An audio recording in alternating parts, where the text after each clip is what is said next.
Amigas y amigos, una vez más estamos convocados a participar en un proceso electoral. El próximo 7 de mayo tenemos la obligación de concurrir a las urnas para participar en un referéndum y en una consulta popular convocados por el presidente de la República. Aquí no es cuestión de decir confíen en mí o apóyenme en esta consulta que yo sí sé lo que hago, sino que tenemos la obligación nosotros de analizar las preguntas formuladas y de tomar una decisión. Abordemos entonces la 4 y la 5. La pregunta 4 dice: ¿está usted de acuerdo en sustituir el actual pleno del Consejo de la Judicatura por un Consejo de la Judicatura de transición conformado por 3 miembros designados, uno por la función ejecutiva, una por la función legislativa y uno por la función de transparencia y control social, para que en el plazo improrrogable de 18 meses ejerza las competencias del Consejo de la Judicatura y reestructure la función judicial enmendando la Constitución como lo establece el anexo 4? Pregunta 4. La pregunta 5 es corta. ¿Está usted de acuerdo en modificar la composición del Consejo de la Judicatura, enmendando la Constitución y reformando el Código Orgánico de la Función Judicial, como lo establece el anexo 5? Explico inmediatamente. Con la pregunta número 4, lo que está planteando el presidente de la República es dejar de lado lo que se establece en la Constitución de Montecristi. Aquí en la Constitución de Montecristi, en el régimen de transición, en los artículos 22 y 23 se dice cómo se debe conformar el Consejo de la Judicatura y cómo se debe dar paso a conformar una nueva justicia. Nadie está conforme con la justicia que tenemos en el Ecuador. La injusticia es la norma en la función judicial y esto tiene que cambiar. Cambiar la justicia no debe dar paso a meter la mano a la justicia, porque volveríamos a las viejas prácticas de la partidocracia, de los gobiernos oligárquicos, de lo que fue la época neoliberal en definitiva. Entonces, ¿cuáles son los problemas que podrían surgir acá? Quedan 3 personas, representantes del Ejecutivo, del Legislativo y del Poder Ciudadano, para nombrar los jueces. En 18 meses tendrán que nombrar jueces y juezas, una tarea casi imposible de cumplir, porque esto implica mucho más tiempo. No es cuestión de improvisar y de creer que las cosas cambian simplemente porque hay suficiente liderazgo y fortaleza. Y lo más grave es que en el Consejo de la Judicatura definitivo, que ya deja de tener 9 miembros, como establece la Constitución de Montecristi, y tendría 5, hay una nueva intromisión de las otras funciones del Estado en la función judicial. ¿Por qué? Porque van a ser los miembros de este Consejo nombrados a partir de ternas presentados por la función judicial, legislatura, ejecutivo, la misma función judicial, la Fiscalía y, en quinto lugar, el Defensor Público. Esto ya genera algunos problemas y algunas dificultades, porque está afectando claramente la estructura del Estado. Esto debió haber sido procesado como reforma y no como simple enmienda. Esto debió haber ido inicialmente a la Asamblea Nacional para que ésta apruebe y entonces sí, el pueblo se pronunciaba en un referéndum. Pero aquí, ¿cuáles son los problemas de fondo? Se está terminando con la independencia interna y externa de la justicia. Para entender, el sistema de justicia tiene 2 patas importantes. Por un lado están toda la estructura con los diversos tribunales de jueces y de juezas que hacen justicia dictando sentencia. Por otro lado está el Consejo de la Judicatura, que se encarga de administrar, controlar y sancionar el trabajo de los jueces. Entonces tiene que haber una independencia del Consejo de la Judicatura, de la función judicial, y tiene que haber una independencia de la justicia en relación con las otras funciones del Estado.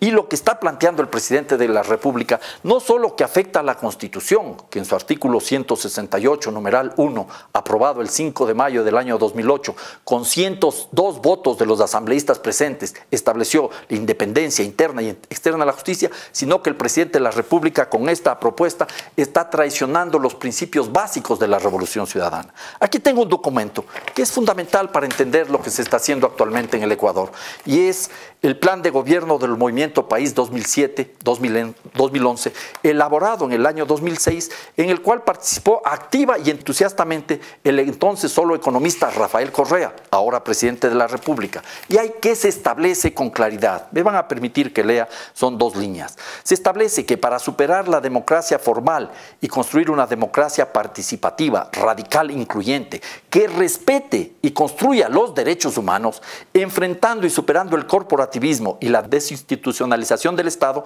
se requiere independencia y corresponsabilidad entre las funciones del Estado. En concreto, ¿qué? Una función judicial autónoma, independiente y no manejada por los partidos políticos, menos aún por los grupos de poder económico. Claro y preciso, justicia independiente y autónoma. Porque ese fue el reclamo de la sociedad ecuatoriana cuando en épocas anteriores los gobernantes le metían la mano a la justicia una y otra vez.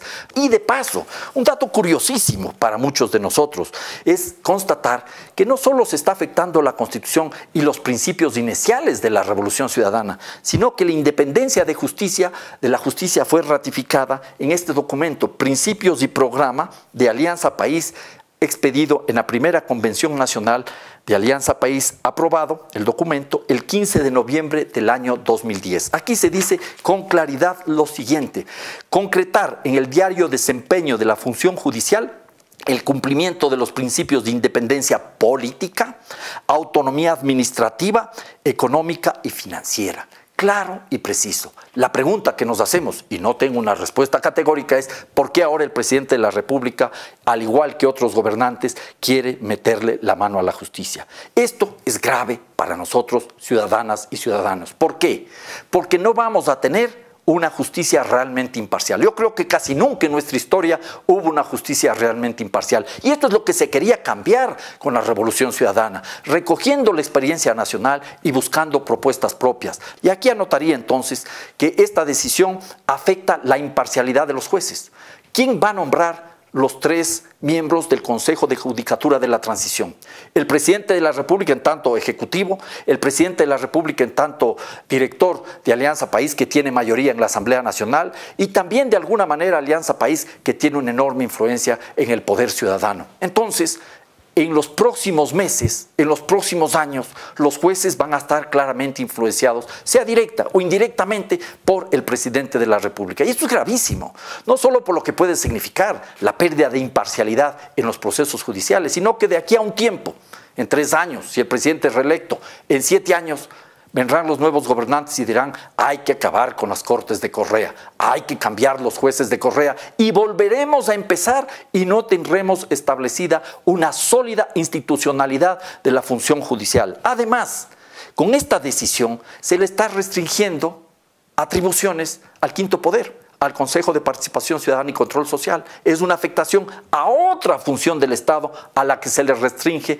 en sus atribuciones, y eso es malo. Es también una restricción de derechos para los ciudadanos y ciudadanas, porque éramos nosotros, o somos nosotros, si es que gana el no, los que vamos a escoger los jueces y las juezas a través del Consejo de Participación Ciudadana, a través de una comisión ciudadana de selección que luego formará el Consejo de la Judicatura, que tendrá que elegir a jueces y juezas, seleccionar jueces y juezas. Entonces estamos perdiendo el derecho a ser nosotros los actores en el proceso de selección, e incluso a ser algunos de nosotros representantes en el Consejo de la Judicatura. Yo creo que esta es entonces una clara restricción de derechos, y adicionalmente, y con esto concluyo esta parte, anotaría yo aquí el tema de que se configura una situación inconstitucional con esta decisión. En la Constitución, en el artículo 232, se dice con claridad que nadie puede ser controlador y controlado. Nadie puede ser juez y parte. ¿Y qué es lo que estamos viendo ahí?